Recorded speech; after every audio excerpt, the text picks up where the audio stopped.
Congolais et Congolaises, combattants de l'indépendance, aujourd'hui victorieux, je vous salue au nom du gouvernement congolais. À vous tous, mes amis, qui avez lutté sans relâche à nos côtés,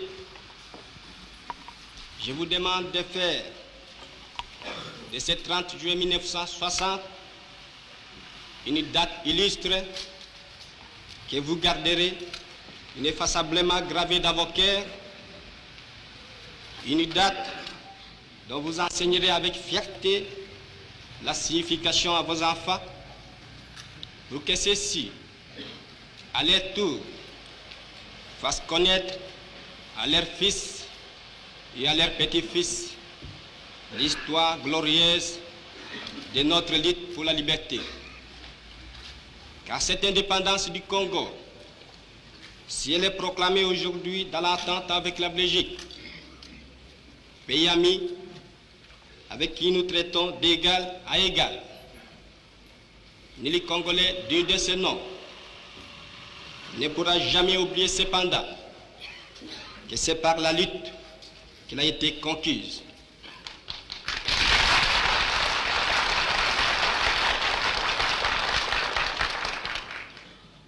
Une lutte de tous les jours,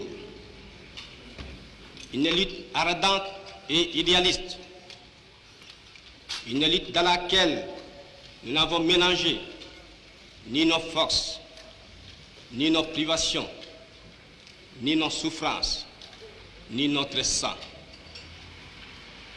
Cette lutte qui fit des larmes, des feux et des sang, nous en sommes fiers jusqu'au plus profond de nous-mêmes, car ce fut une lutte noble et juste, une lutte indispensable pour mettre fin à l'humiliant esclavage qui nous était imposé par la force.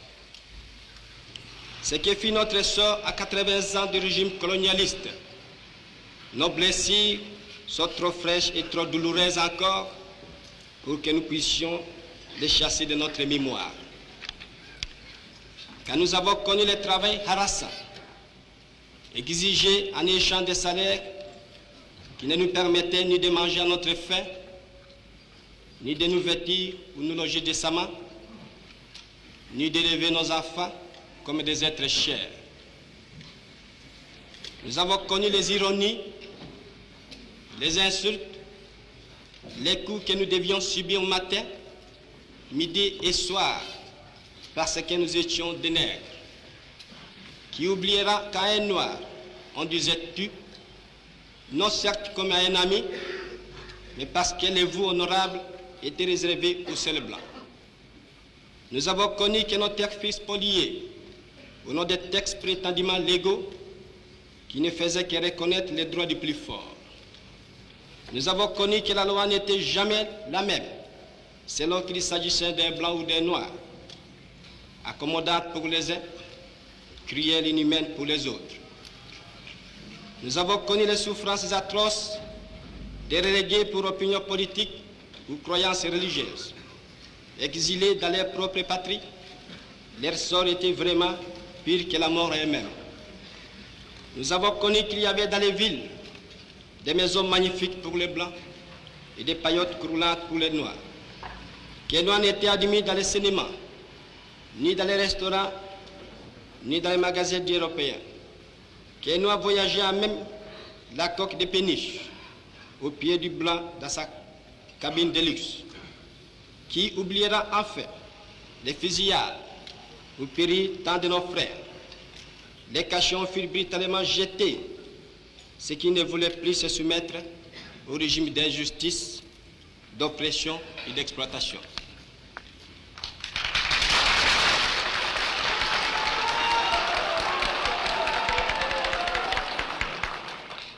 Tout cela, mes frères, nous en avons profondément souffert. Mais tout cela aussi, nous que les votes de vos représentants élus a agréé pour diriger notre cher pays, nous qui avons souffert dans notre corps, et dans notre quai de l'oppression colonialiste, nous vous le disons, tout court, tout cela est désormais fini. La République du Congo a été proclamée et notre cher pays est maintenant entre les mains de ses propres enfants. Ensemble, mes frères, mes sœurs, nous allons commencer une nouvelle lutte, une lutte sublime qui va mener notre pays à la paix, à la prospérité et à la grandeur. Nous allons établir ensemble la justice sociale et assurer que chacun reçoive la juste rémunération de son travail.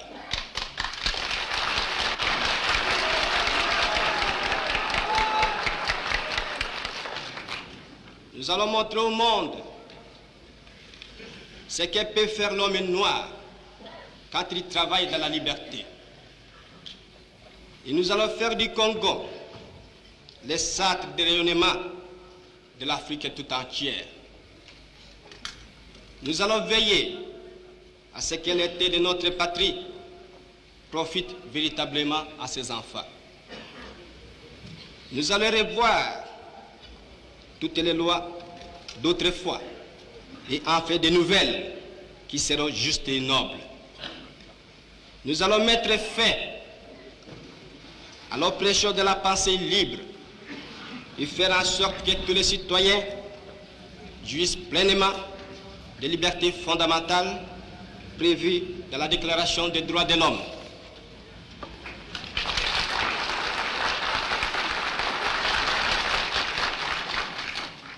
Nous allons supprimer efficacement toute discrimination, quelle qu'elle soit, et donner à chacun la juste place que lui vaudra sa dignité humaine, son travail et son dévouement au pays. Nous allons faire régner non pas la paix des fusils et des baïonnettes, mais la paix des cœurs et de bonne volonté.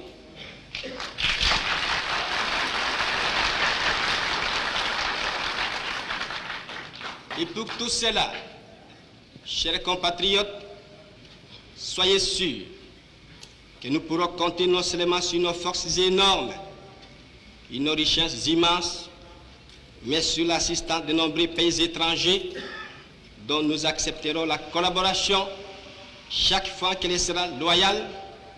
Il ne cherchera pas à nous imposer une politique quelle qu'elle soit.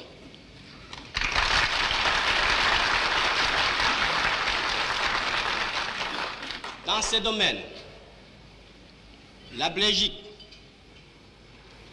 qui comprenant en fait l'essence de l'histoire, n'a pas essayé de s'opposer à notre indépendance, est prête à nous accorder son aide et son amitié, et un traité vient d'être signé dans ce sens entre nos deux pays égaux et indépendants. Cette coopération, j'en suis sûr, sera profitable aux deux pays. De notre côté, tout en restant vigilants, nous saurons respecter les engagements librement consentis. Ainsi, tant à l'intérieur qu'à l'extérieur, le Congo nouveau, notre chère République, que mon gouvernement va créer, sera un pays riche, libre et prospère.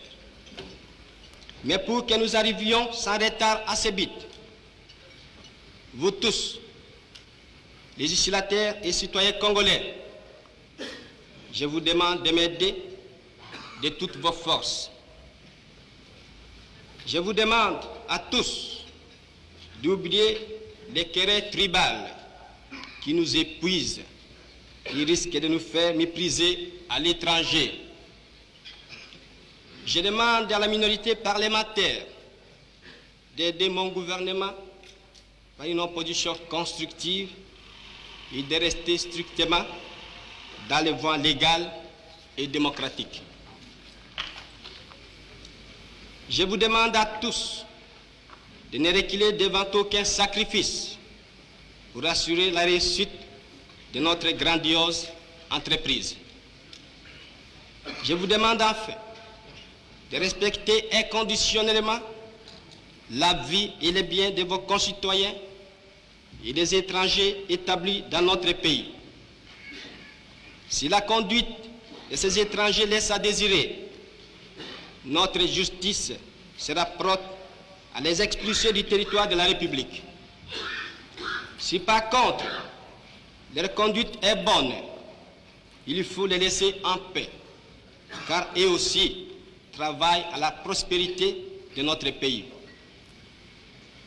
L'indépendance du Congo marque un pas décisif vers la libération de tous les continents africains.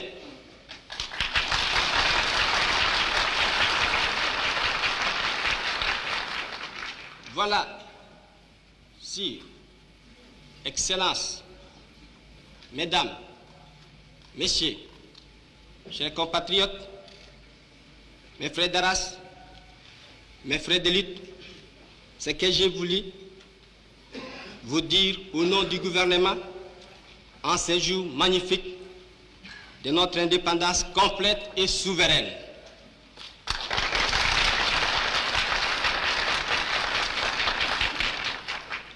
Notre gouvernement fort, national, populaire, sera le salut de ce pays. J'invite tous les citoyens congolais, hommes, femmes et enfants, de se mettre résolument au travail en vue de créer une économie nationale prospère qui consacrera notre indépendance économique. Hommage aux combattants de la liberté nationale. Vive l'indépendance et l'unité africaine. Vive le Congo indépendant et souverain.